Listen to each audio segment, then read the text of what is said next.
prosseguiremos com a leitura do livro A Saga dos Elohins, Missão Auridium. Fez-se necessário ajustar a forma de marcação do tempo para melhor compreensão do audiolivro. Entretanto, a autenticidade da obra foi mantida. Capítulo 6. O combate pelo trono de Lumak. E após uma alentada respiração, Eldoranque foi até a cozinha, delibou um saboroso café com seus educandos e, retrocedendo à mesa da nave da caverna, o ancião, cuja eloquência parecia inesgotável, prosseguiu com a crônica. Em classe, fitando aos presentes minuciosamente e com extremado carinho, o Dr. Anxur se esclareceu quanto ao seu pedido de iniciarem os estudos um pouco mais cedo. Bom, pessoal, estejam preparados para uma extensa aula, pois eu fui convocado pelo trono para desenvolver um projeto que irá exigir muito do meu tempo, de tal modo que esta será nossa palestra de despedida.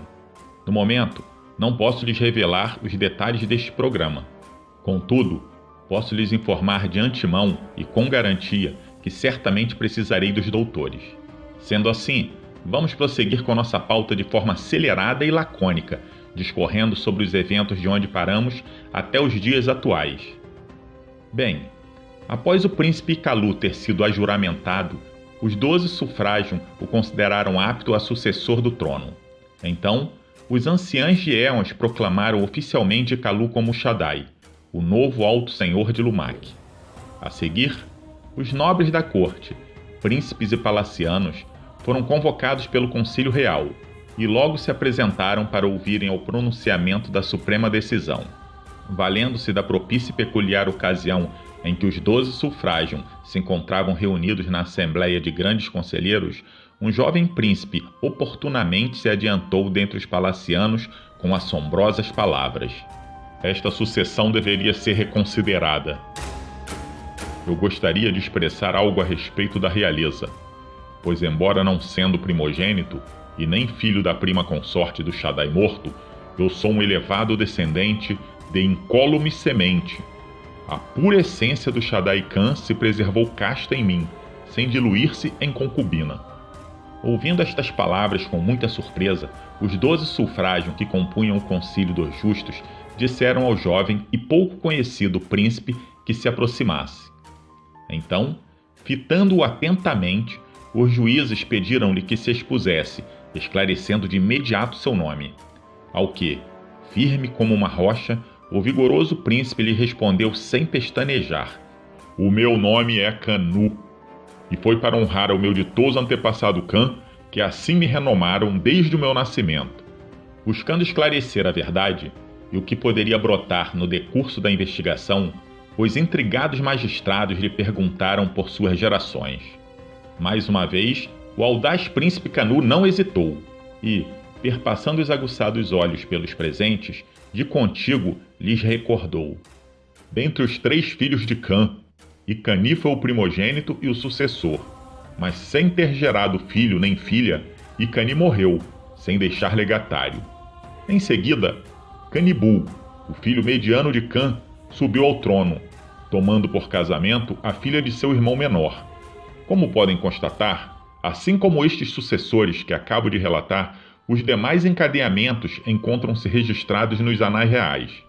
Entretanto, o busilis ocorre neste período de tempo, uma passagem que poucos têm conhecimento. Improvisando uma pausa para sustentar bom fôlego, o príncipe Kanu percebeu que havia aprisionado não só a atenção dos justos juízes, mas de todos os nobres que o escutavam atentamente. Já recomposto, Kanu prosseguiu: diante dos fatos apresentados no Concílio Real que induziram a nomeação do novo Shaddai, faz-se necessário obtermos a resposta para uma importante questão. Quem foi o irmão pequeno de Kani e de Kanibu, filho de Khan e de Cantu, da semente mais pura? Os anciãos ficaram embaraçados, olhavam-se entre si em busca de uma resposta. Correram a consultar os anais reais sem nada descobrirem. Ali só encontraram os registros dos nomes dos Shaddais com suas primeiras esposas e de seus primogênitos. Passado um tempo, atendendo à ordem dos juízes, o príncipe Canu lhes revelou o ponto relevante. Seu nome era Canuru. Ele foi o meu grandioso antepassado, e sua prima consorte, Nanuru, era sua meia-irmã. E o filho primogênito deles recebeu o nome real de Enama. Por prima consorte, Enama teve Enamama, a filha do casal real Canibu e Icanibul, seu tio e sua irmã. E deles nasceu um filho, Kanza. Para ser sua primeira esposa, Kanza adotou uma princesa, Kanzara, filha de Kizarg, irmã de Izikarg. O primogênito deles, Kanru, angariou a jovem filha do casal real, Ikarg e Izikarg, por primeira esposa, chamando-lhe Kanaru. Foi assim que, de descendentes puros, se mantiveram as minhas gerações, por leis e pela perfeita semente. E assim, em honra ao nosso antepassado, o Shaddai Khan, meus pais puseram meu nome de Kanu. Do trono, a descendência de Khan foi apartada, mas a semente pura de Khan não se apartou de mim. Logo, sendo primogênito de Kanru e Kanaru, de casta e virtuosa semente, me apresento à sucessão.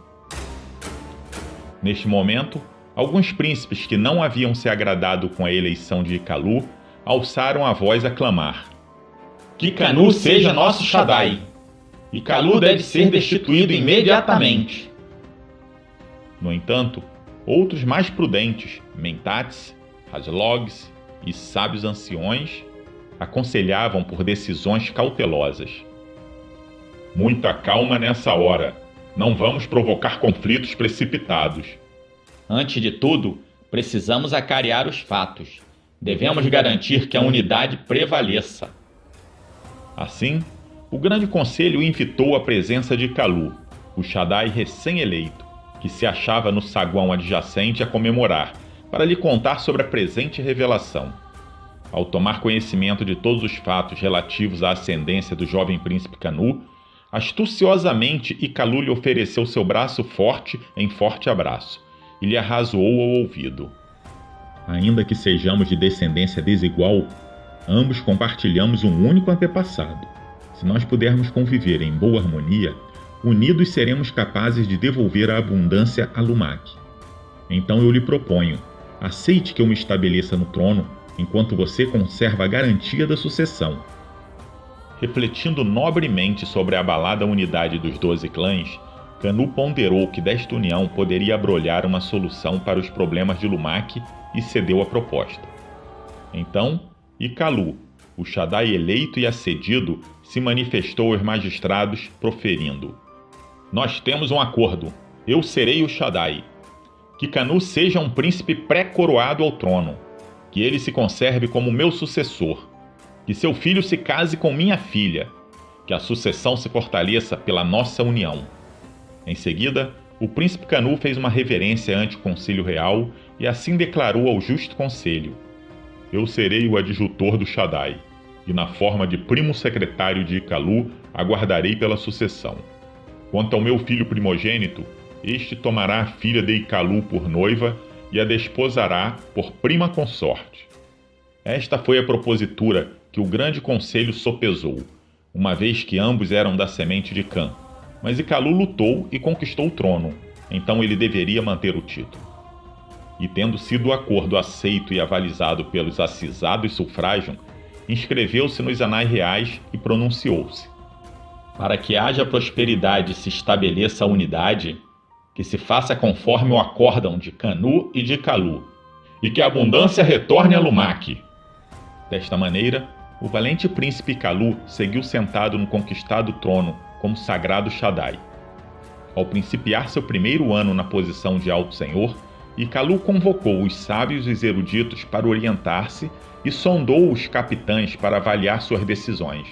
Então, obtendo muitos conhecimentos, Ikalu deliberou: Bem, chegou o momento de se salvar o planeta. Vamos eliminar a brecha do véu atmosférico. Que todo o aurídio existente nas 12 províncias de Lumak seja recolhido para ser transformado em pó. Que os queruvins transportem a miúda partícula de aurídium aos céus.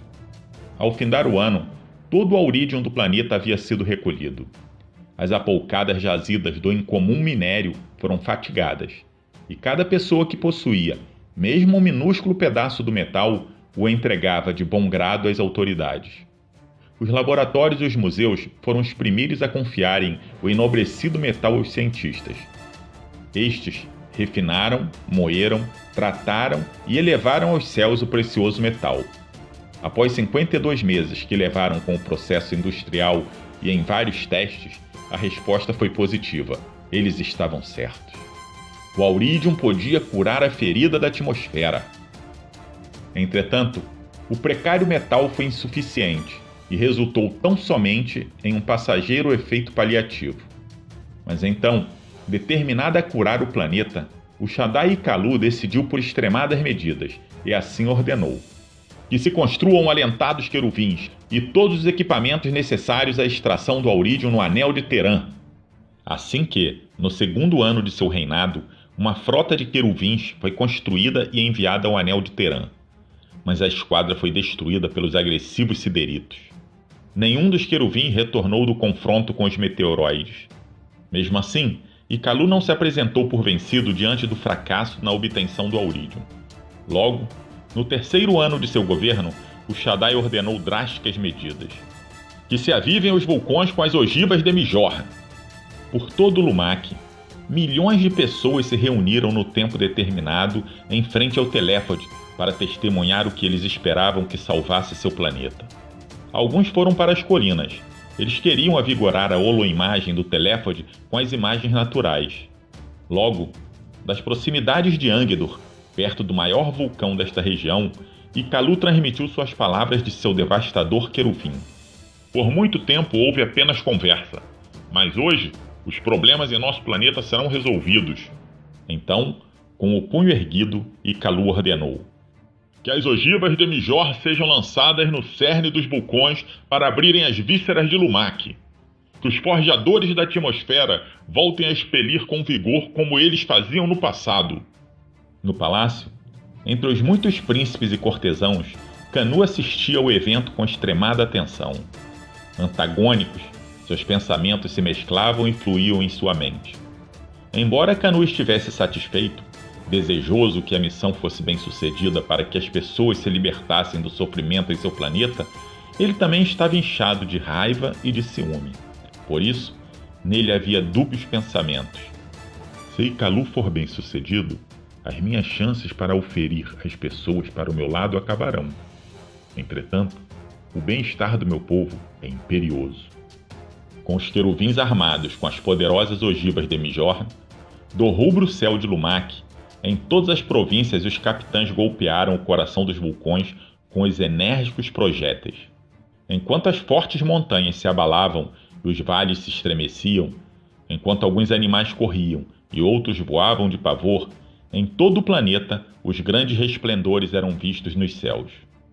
Diante dos fortes estrondos que foram ouvidos em todas as 12 províncias do 10º planeta, em Angedor, a cidade-trono, nas cidades das esplanadas e nas montanhesas, até mesmo nas urbes litorâneas, havia abundante alvoroço, e as expectativas de abastança em Lumak ascendiam.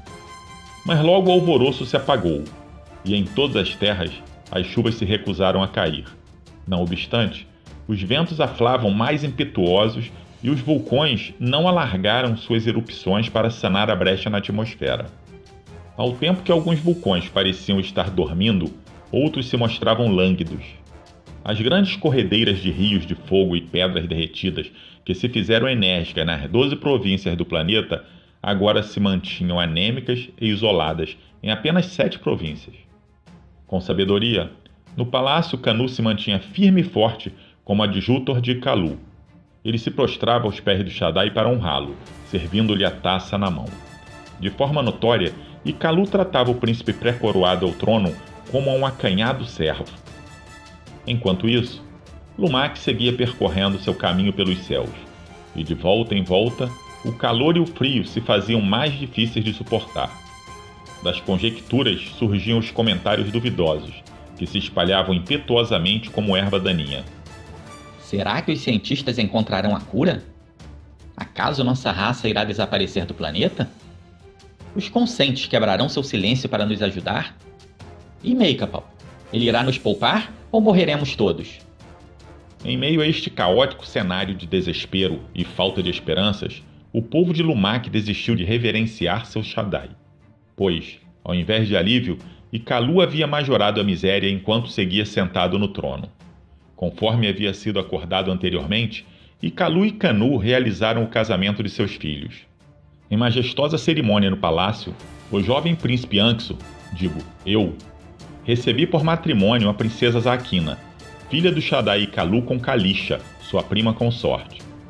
A mãe de Zakina havia sido tomada por Ikalu como prima consorte logo após a morte de seu pai, Yarzag. Mas antes, como princesa, Kalisha sempre esteve ativa na corte, secretariando e apoiando Shaddai. E atingindo o ponto crucial da palestra, o Dr. Anxur olhou para o príncipe Kamal, neto de Ikalu, que se nutria isolado ao fundo da plenária. Muito carismático, Kamal sempre foi diligente, devotado e muito responsável.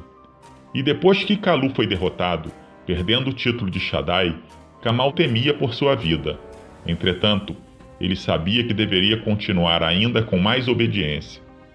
Estrategicamente, quando o príncipe Kanu ascendeu ao trono, logo ele escolheu Kamal para a nobre função de secretário. O Shaddai precisava evidenciar que não havia remorsos e que tudo o que fez foi para o bem do povo. Ikalu havia desaparecido há poucos dias, e Kamal estava pesaroso pela ausência de seu avô. Ninguém sabia por onde o ex-Shaddai andava. Apenas imaginavam que ele estivesse escondido em algures nas montanhas de Lumak. Mas tentando não demonstrar sua compaixão pelo jovem sobrinho, o Dr. Anxur abordou o melindroso tema. Durante 9 estações completas e contadas da Grande Volta Celestial, Ikalu prevaleceu em Lumak sem apresentar qualquer progresso que levasse à reparação do planeta. Avocado de extremada sabedoria, o forte Kanu estava continuamente de pé diante do Shaddai. O primeiro entre os príncipes desempenhava todas as obrigações com zelo e dedicação. Em tudo ele era prestativo. Mas inconformado com a letargia de Ikalu, Kanu sentia que ele poderia ser um Shaddai melhor, hábil e eficaz. Então, em sua mente ele planejou um estratagema e aguardou o momento certo para agir. Assim, no ano 2000 da Era Magna, fazendo-se o 9º ano desde que Ikalu ascendera ao trono, o príncipe Kanu se deparou com uma rara oportunidade e depressa a aproveitou. Ao regressar do centro de ciências, Kanu viu que Ikalu andava desguarnecido pela praça central de Angedur. E enquanto observava Ikalu andar arrogantemente entre as pessoas, Kanu pensou: eu já não posso suportar esse que é menor do que eu, que não pode resolver nosso problema de vida e de morte.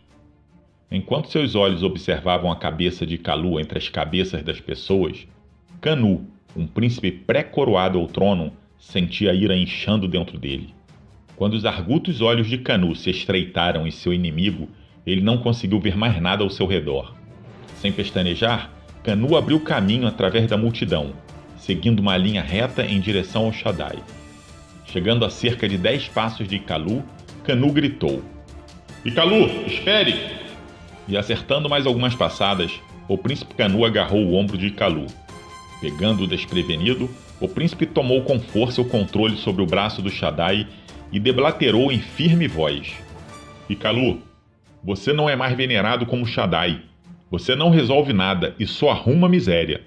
As pessoas não são idiotas. Elas não caíram nos seus truques. Elas não querem mais seguir seus caminhos. Mesmo dispondo das melhores mentes da ciência e da tecnologia, você não alcançou resolver o problema de nosso povo." As pessoas ficaram maravilhadas com a audácia de Kanu. Todos queriam testemunhar o que estava por surgir.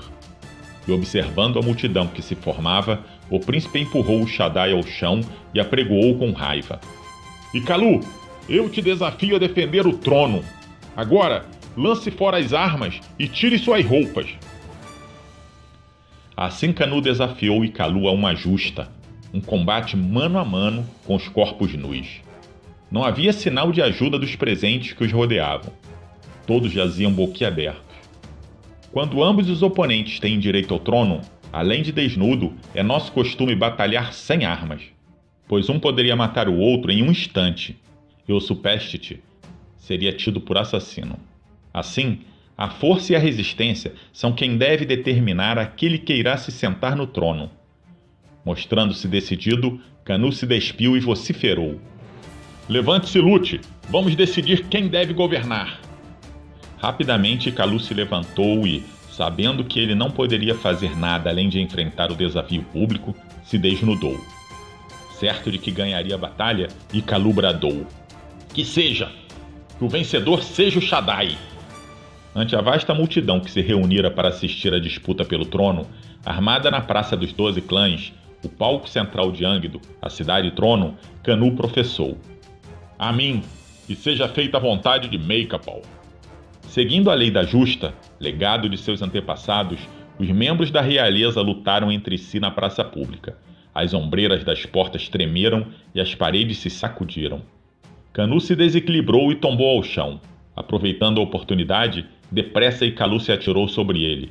Mas alerta, Canu o agarrou e rolou com ele.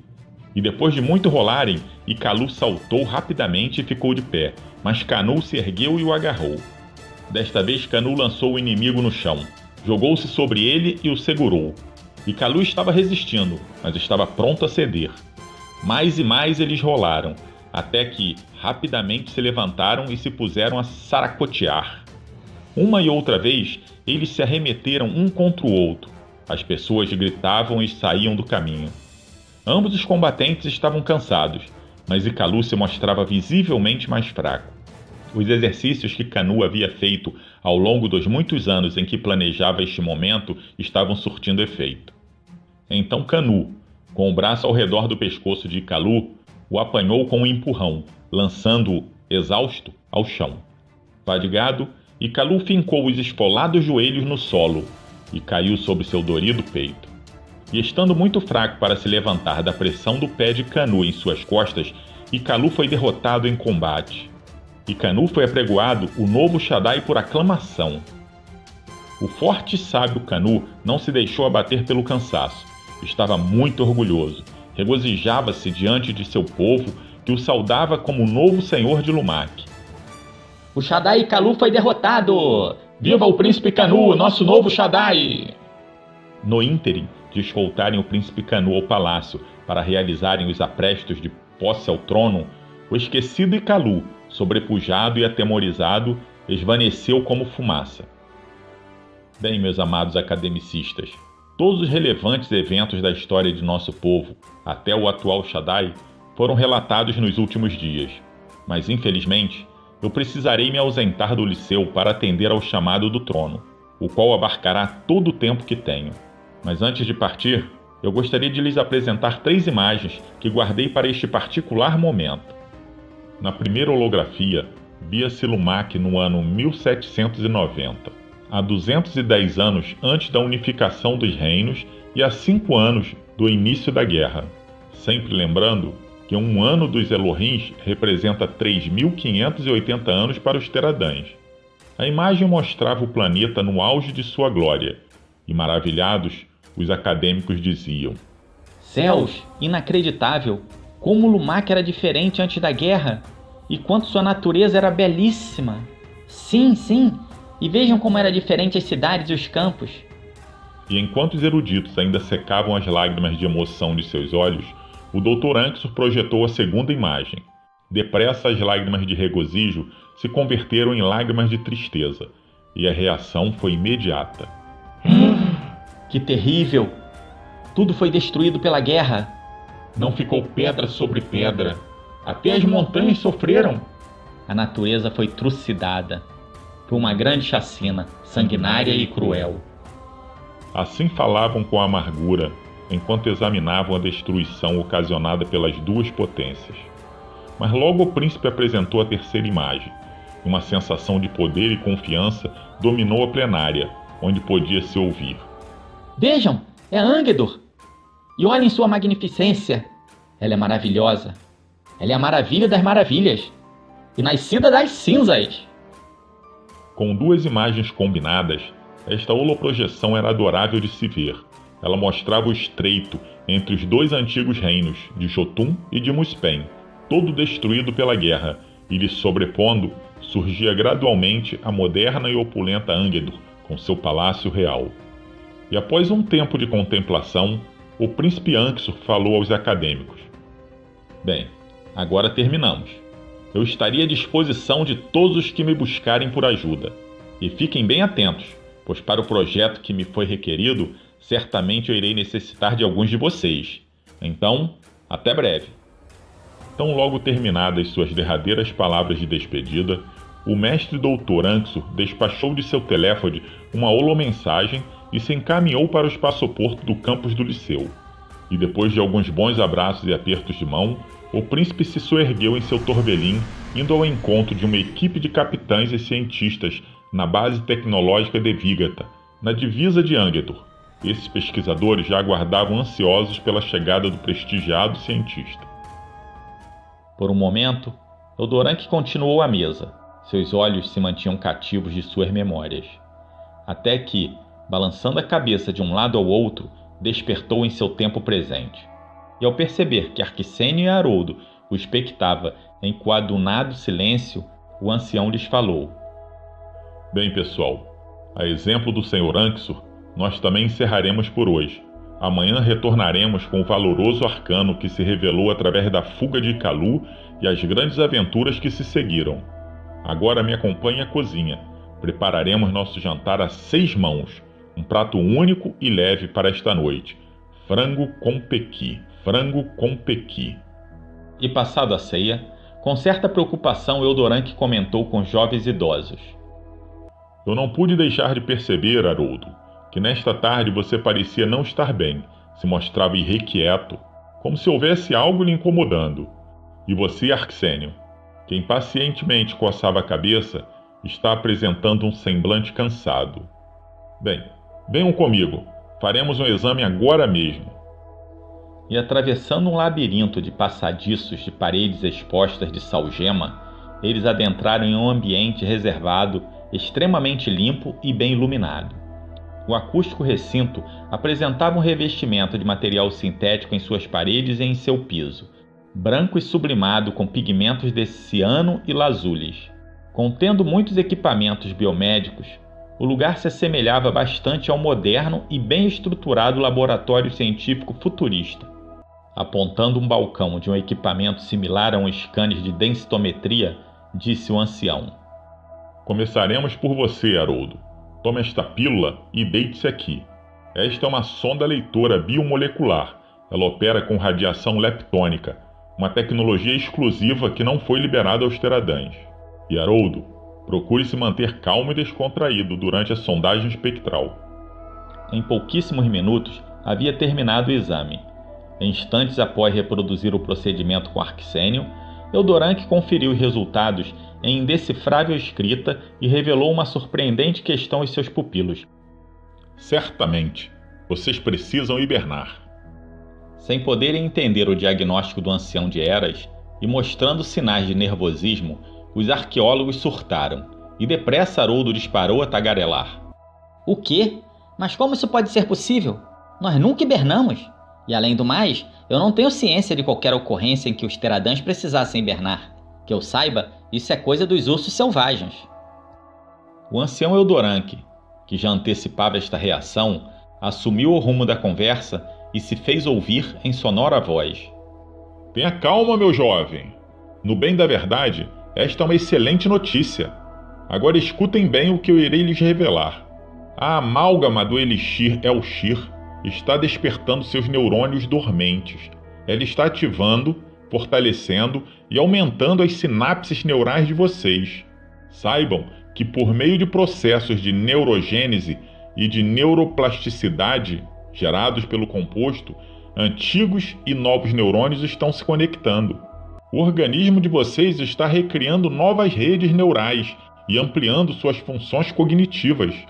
Porém, assim como nos recém-nascidos, que nunca haviam feito uso da visão e necessitam de repouso, assim está ocorrendo com vocês. Precisam de um alívio alongado. E abraçando os confusos cientistas, seguiu o ancião: Agora, tranquilizados, me ouçam e respondam.